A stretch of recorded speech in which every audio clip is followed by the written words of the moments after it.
path to becoming a designer was a little bit unusual because I was son of a travel journalist. We were traveling and staying in the world's finest hotels, and you don't realize that when you're 8 years old and 6 years old and you really want to watch cartoons rather than be in a fancy restaurant. But later in life, when it comes time to pick up the pen and start to actually design projects, it's all there. You're drawing on that information. It's all coming to you from your early childhood memories, and that's been a gift.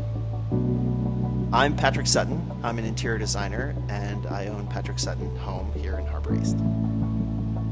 The first project I did in Harbor East was Pazzo, and I had been a long-time restaurant customer of Tony Foreman and Cindy Wolf's. So when we first worked on that project together, we traveled together to the Mediterranean coast of Italy. Basic Mediterranean lifestyle.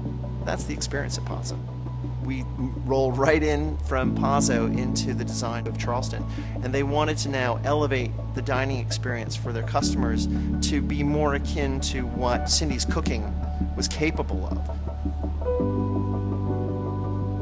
The design of Cingali was interesting.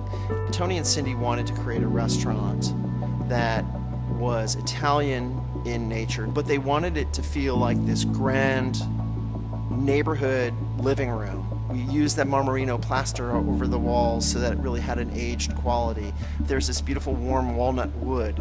It can't help but feel like Northern Italy. One of the things that I like to do, I'm attracted to, is textures. So you'll see when you walk through the lobby of the promenade that you'll have one large entrance space that has very rich, dark wood windows, and then this textural Durango stone wall, and then this very luxe silk tufted wall, which could not be more further afield from this very rustic stone wall on the other side. But those two things resonate together.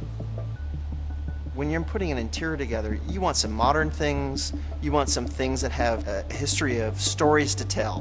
When I'm traveling and I find a great piece that speaks to me, I'm going to buy it and I'm going to put it in my store because it's going to make somebody happy. Design is a very personal journey, like any art, and you need to find ways to be inspired. As a designer, there's no other place I'd rather be than Harbor East.